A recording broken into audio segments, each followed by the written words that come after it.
So I am deeply honored to introduce our first speaker, Emily Quint, who has shown extraordinary courage and resilience in her journey as a sexual assault survivor advocate. Emily holds a Master's of Education in Developmental Psychology, a postgraduate certificate in addictions and mental health, and is currently pursuing her Master's in Social Work. Over the past year, Emily has channeled her own experiences into powerful advocacy, working to bring about legislative change to improve the treatment of sexual assault survivors. Through her dedication and voice, she has become an inspiring advocate for those who have been affected by similar trauma, and we're privileged to have her share her insights with us today. Please help me welcome Emily Quint.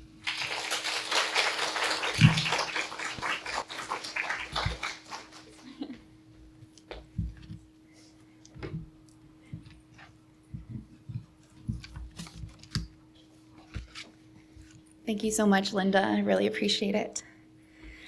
Hi, everyone. My name is Emily Quint, and I am honored to be here today with all of you. Whether you are a survivor, advocate, supporter, learner, or a combination of these, I am so grateful for your presence. I am so thankful for the courageous folks who have been fighting for survivors and their rights for years. Because of you, I have a voice, and for that, I am eternally grateful. If you haven't seen my story in the media, you may be wondering who I am, and I think that these two photographs depict me better than words can. Throughout my life, I have been faced with numerous adversities. Complex trauma is what they've called it. But through it all, through the rock, the pain, the heartbreak, I choose to find that bright yellow flower. In fact, sometimes I choose to be that bright yellow flower. I am a survivor. And today, I hope to shed light on how our current criminal justice system is failing survivors of sexual violence, survivors like me.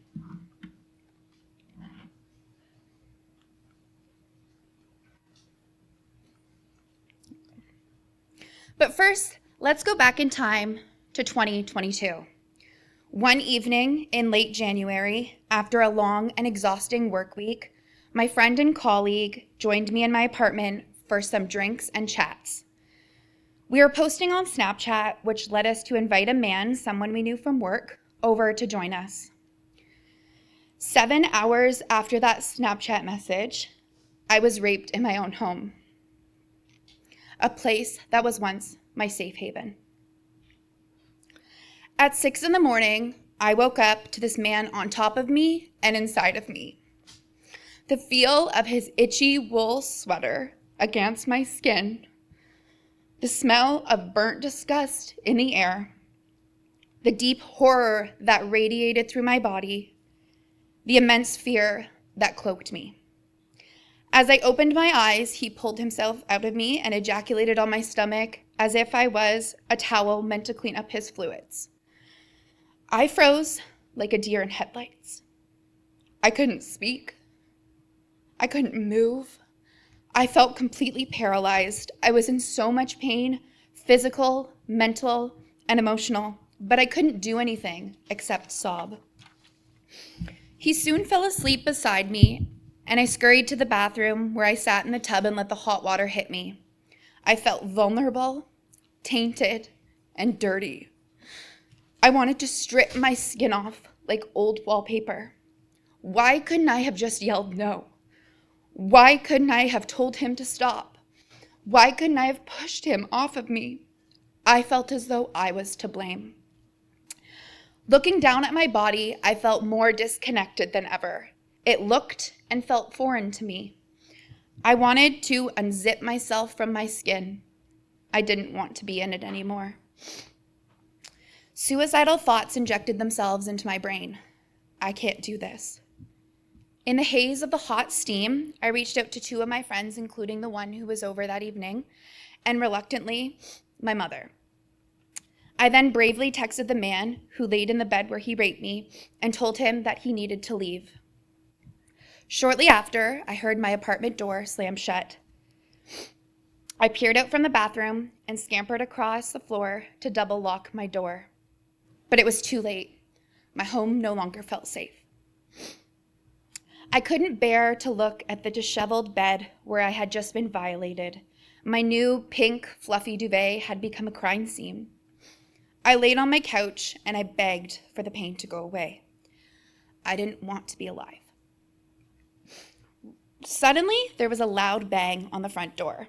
"Emily, open up. It's the Toronto Police." From there, I did everything that was asked of me. I provided an initial statement to the police. I went to Women's College Hospital to complete a rape kit. I went to 53 Division to give my full statement to the detective. I returned to Women's College Hospital to have images taken of my bruised body parts. I phoned every community mental health service to seek treatment for my deep emotional pain. And 14 days later,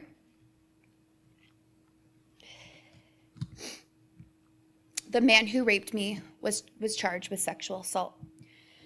It wasn't until May that I was contacted by the Victim Witness Assistance Program, and then it was radio silence. I heard absolutely nothing about the case until I was contacted on March 1st, 2023, over a year after both the assault and the charges were laid, to find out that the case would be going to trial. The trial dates were set from July 5th to 7th, and I was subpoenaed to testify and endure cross-examination. A week after this news, I completely broke. I ended up in the emergency room for self-harm and suicidal ideation.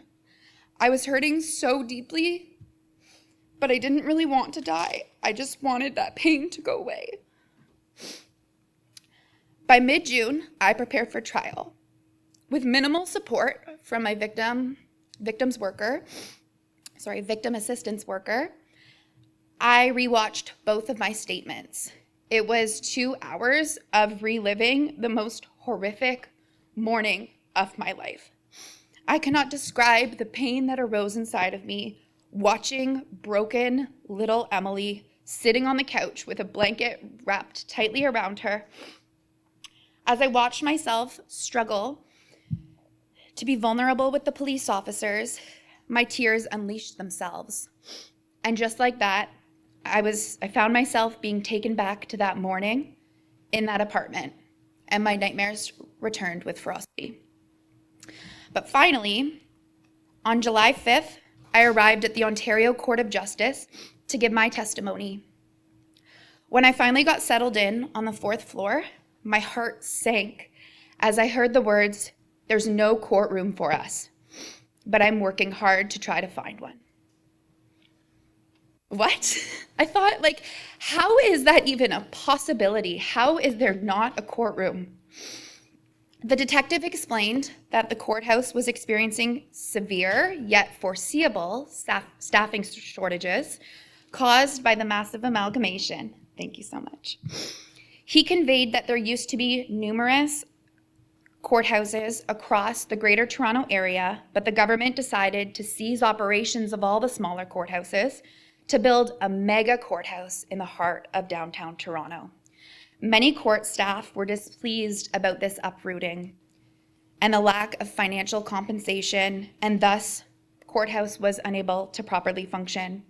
You see, courtrooms can be open, but if they don't have adequate staff, they cannot run.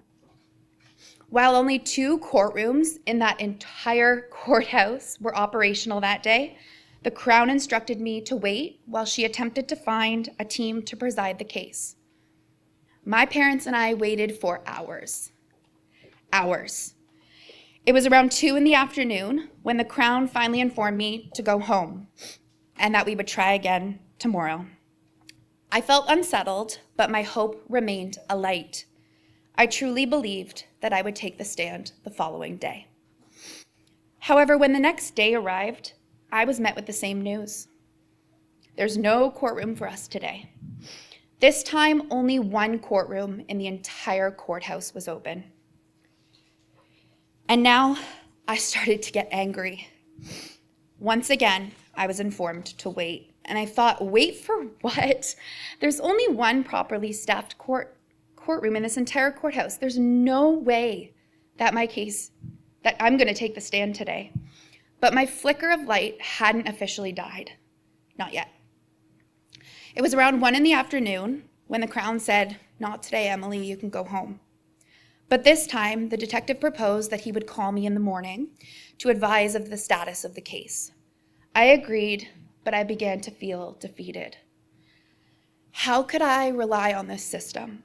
I mean, at this point, I couldn't even see it as a justice system. It was certainly showing me its cracks. How can survivors be expected to report one of the most traumatizing events that could happen to a person and then endure the insufficiently supported justice system?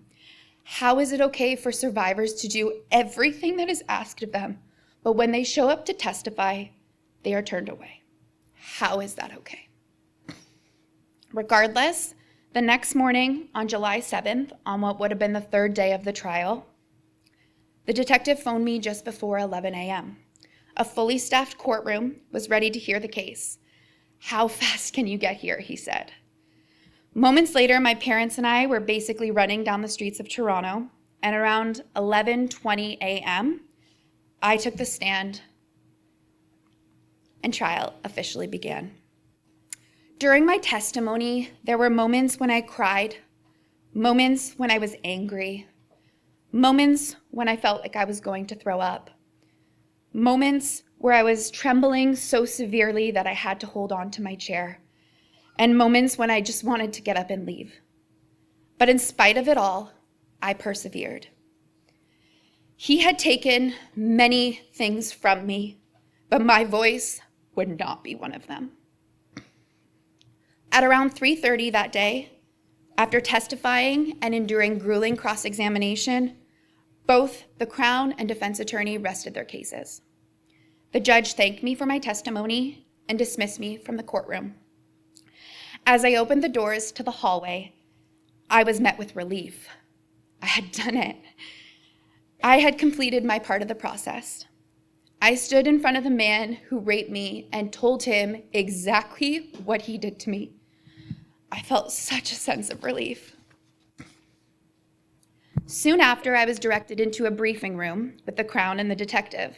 The Crown thanked me for engaging in the process and advised me that the judge wanted to hear the case to its end. However, the earliest available dates to continue were November 9th, 4 months away. But at that moment, that really didn't matter to me. The case would be heard in its entirety, and I did my part in making that happen.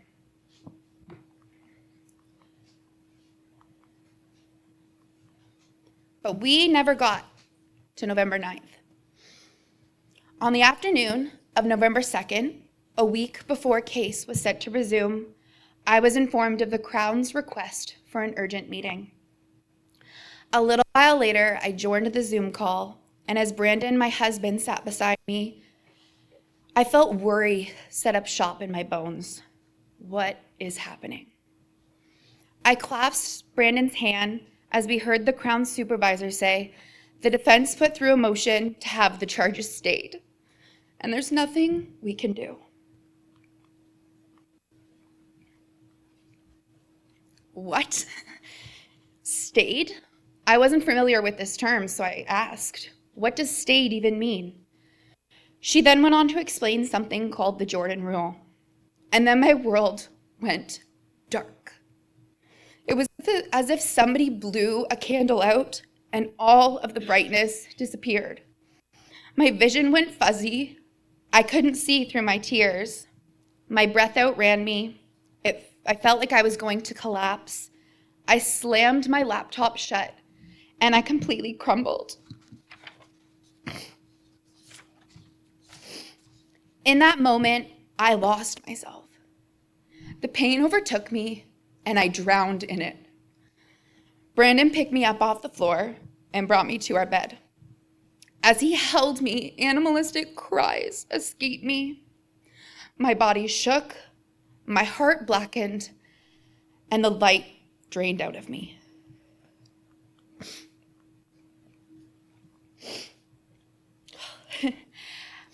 Under Section 11B of the Canadian Charter of Rights and Freedoms, any person charged with an offense has a right to be tried within a reasonable time, a time that was set out by R versus Jordan in 2016.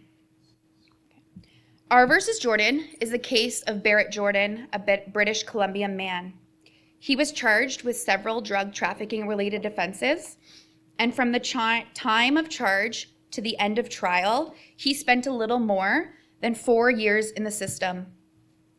He was convicted, but initially appealed, he was convicted, but appealed his case, arguing that his rights under Section 11B, right to a timely trial, had been infringed upon.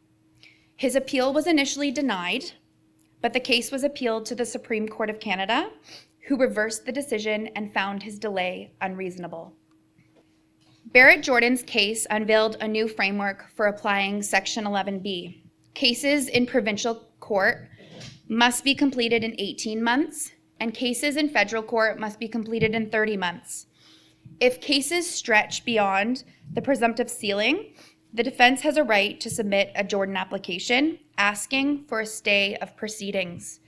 So basically from the moment of charges,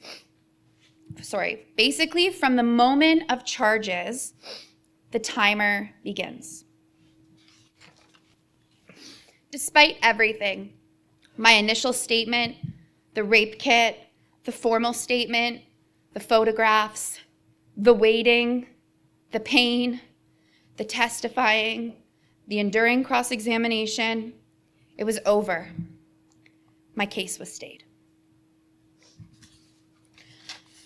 The Ontario government failed to properly staff and fund their courts, making way for the defense to submit a Jordan application. I will never forget the moment when the Crown said, "There's nothing you can do, Emily. It's over." In that moment, emotions flooded my body in rapid succession. I felt anxious, resentful, bleak, shocked, unsettled, angry, disgusted, hurt, blindsided, afraid, alone, nauseous, regretful, suspicious, grief, depressed, offended, disbelief, overwhelmed, disturbed, sorrow, dismissed, unimportant, drained, ashamed, dismayed, stupid, ridiculed, isolated.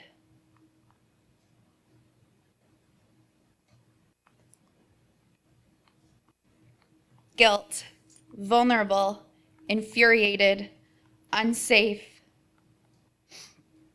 rattled, insulted, vengeful,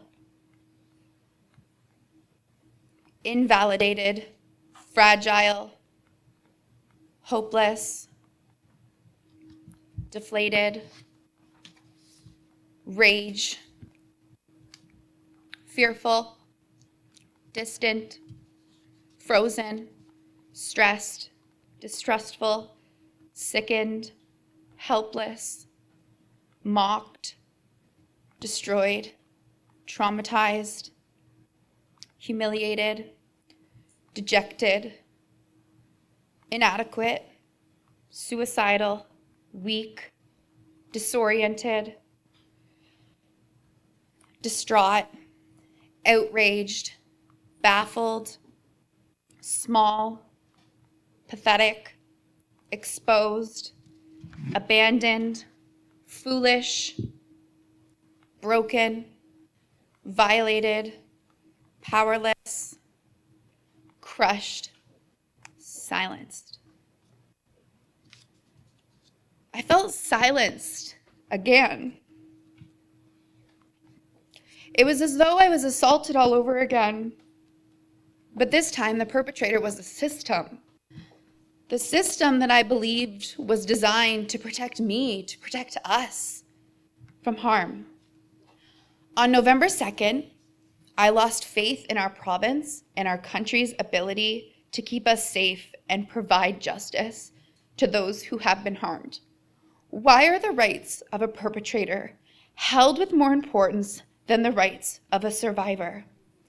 Maybe he did deserve a right to a timely trial, but as a survivor, I also deserved a trial, a full trial, a fair trial. As I lay cold and broken on the bathroom floor, attempting to wrangle my suicidal urges, Brandon's support and love helped me transform my pain and anger into advocacy and a fight for legislative change. Over the next little while, I met with various different media representatives. Abby O'Brien of CTV News, John Moore in the Morning, Metro Morning with David Common, Jack Gallant of Toronto Star, Anne-Marie Medawake on CTV Your Morning, Tina Yazdini of City News, Toronto Star newspaper, CBC Radio, CTV News with Abby O'Brien, Toronto Life, CTV News with Sija Liu, Guelph Today with Santana Bellatoni, front page of the Toronto Star, and CBC News with Sarah McMillan. It's been a little over a year since my charges were stayed, and in that amount of time, I've made numerous media appearances, radio, TV, website, magazine, newspaper. I've written very detailed letters to various government agents urging, pleading for government action. I've connected with the Honorable Ted Arnott, MPP Jill Andrew, MPP Kristen Wong-Tam, MPP Catherine Fife, and MPP Litsa Gretzky, and I am so grateful for each of these individuals for not only using their voices in Legislative Assembly, but for saying my name and telling my story. These leaders are fighting the fight with us, pleading for transparency, pleading for answers about why this is happening, and promoting strategies to prevent it from continuing. I've connected with other survivors and advocates who have undoubtedly changed my life. I've spoken at Queen's Park press conference urging for justice reform, and I've joined the Survivors for Justice Reform Coalition, spearheaded by the lovely Marley Liss, a survivor and restorative justice advocate. I've also connected with members of the Ministry of the Attorney General, where I was assured that my concerns were raised at the highest level. They have assured me of numerous changes. So they advised that as of August 2016, they implemented multiple tracking and flagging systems to avoid cases being tossed due to Jordan. Obviously, I have questions about its reliability, as my case and many others have reached that presumptive ceiling. They also assured me of many changes that they have implemented over the last year. They have recruited more staff and increased their compensation. Crowns are now responsible for scheduling trial dates within 6 months of information being sworn, and are encouraged to have trial completed within 15 months of information being sworn in. They launched an enhancement project for the Victim Witness Assistance Program. They have participated in recurrent trauma-informed training for all staff, and they have increased their spending by creating a 4-year action plan to tackle gender-based violence, costing a total of $1.4 billion over 4 years. And while all of this sounds absolutely wonderful, I can't help but question it, as our current system fails to protect and to adequately support survivors of sexual violence.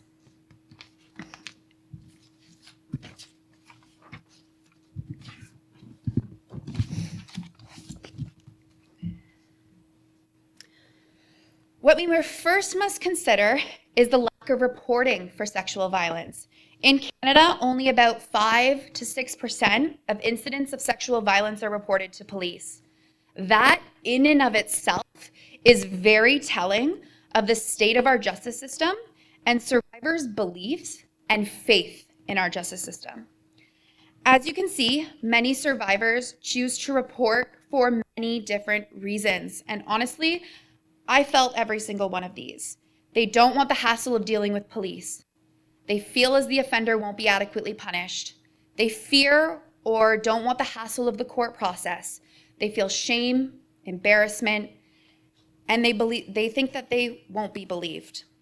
While these concerns are absolutely valid, survivors should not be forced to feel this way.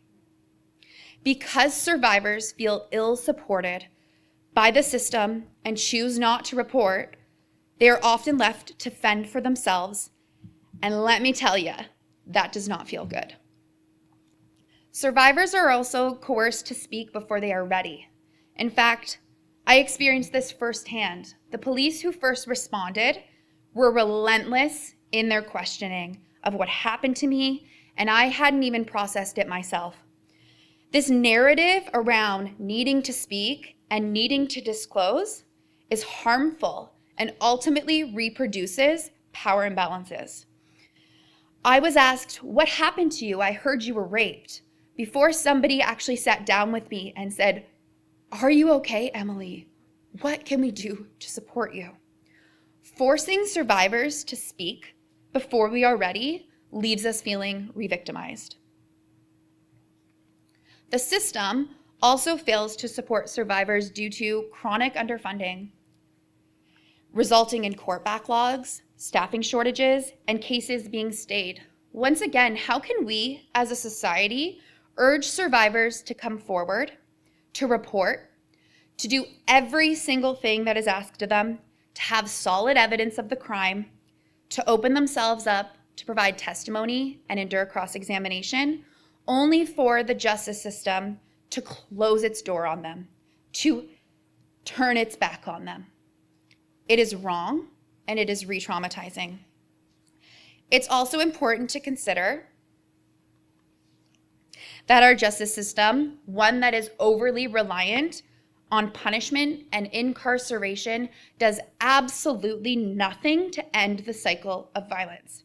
Conviction is rare, and even when it does occur, true accountability and rehabilitation is often neglected. So as a survivor who has endured the horror of our justice system, I have numerous recommendations that I would encourage our system to implement. At initial contact, I propose that a trained social worker attends calls regarding sexual violence alongside first responders. Social workers can assess the survivor's needs through a trauma-informed approach, reduce victim blaming that is very prevalent in law enforcement, promote safety and empowerment, and provide resource connection. At the same time, all first responders require in-depth trauma-informed training for supporting survivors of violence. Misconceptions and victim-blaming attitudes must be erased. It does not matter what we were wearing, if we were drinking, if we fell asleep, if we have a previous sexual history, if we've consented at other times. None of that matters. I think it's also important to be aware of body language and body posture. So for example, sitting beside someone rather than standing up above them can help survivors feel less threatened and ultimately safer. There needs to be less emphasis on needing to speak and needing to disclose, and more focus on holistic safety and the survivor's needs. In terms of the Victim Witness Assistance Program, once again, I propose that all workers complete in-depth trauma-informed training, and that the entirety of that program is actually based on the 4 pillars of trauma-informed practice, which is awareness, safety and trust, choice and collaboration, and strength-based practice. Workers must provide thorough information about the justice process ahead of time. As survivors, we deserve transparency and choice. We cannot consent to a process that we know nothing about. Workers must provide emotional support and proactively engage with survivors. I went nearly 1 year without any contact from this program. I remember feeling like I was drowning and was really just trying to stay afloat. And I really wish that somebody would have checked in on me. I also encourage strong connections to community supports. Instead of providing me with a list of numbers to call, external referrals are encouraged. Once again, survivors are dealing with so much. Surviving often feels hard enough. In terms of the entire justice process, I recommend that the root causes of the lack of reporting are addressed. And this is also examined through an intersectional lens, taking into consideration race, culture, income, disability, sexual identity, and gender identity. We need to explore how we can step away from a system that re-victimizes, re-traumatizes, and reproduces power imbalances. How can we create a system where survivors feel heard, supported, and even empowered? We must recognize that just like every survivor's experience is unique, so too is their path to justice and healing. The process must be guided by the survivor's voice and the survivor's needs, and this really starts at the first point of contact.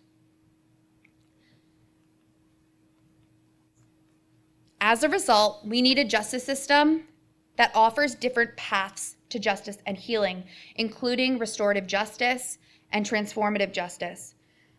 In my case, no one mentioned any process besides the criminal path. It was basically criminal process or nothing at all. And this lack of choice and transparency goes against trauma-informed care, which is so desperately needed for survivors of sexual violence. And finally, the justice process must be collaborative rather than authoritarian. We must move away from telling survivors what they need to do. This is the step, this is what you do next. Survivors want you to work alongside them, provide us with options, and ultimately see us as humans with names, with faces, with stories. After you've been sexually assaulted, it takes great courage to even exist. Your body was violated, your soul was crushed, and your entire worldview and sense of safety was shattered. So when survivors do report, when survivors do tell someone what happened to them at a time when they so desperately want to fade into the abyss, we must have a supportive hand and a listening ear on the other end. And while survivors should never have their cases tossed due to foreseeable and avoidable delays, it is happening. And so we must support the people who find themselves here, the survivors who never received justice, the survivors who tried, but who found themselves failed by the system that was allegedly designed to protect them. At the same time, we must advocate for a transformed justice system, one that is survivor-centered and trauma-informed.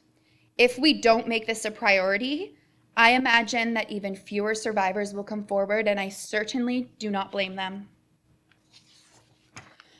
Over the past year, I've endured a pain, a loss, a grief that never should have been mine to carry. The man who violated me never faced any form of accountability, while I fought like hell to simply wake up each morning and continue on. The man who harmed me and the system that failed me crushed so many parts of me, but my voice will always be mine to keep.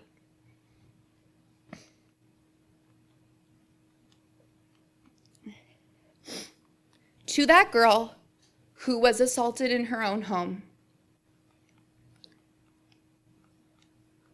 and to that girl who was reassaulted by the justice system. I am so proud of you.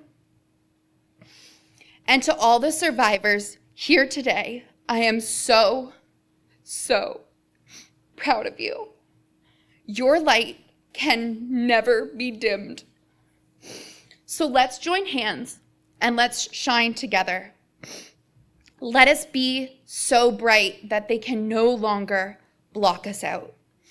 We are here and we matter.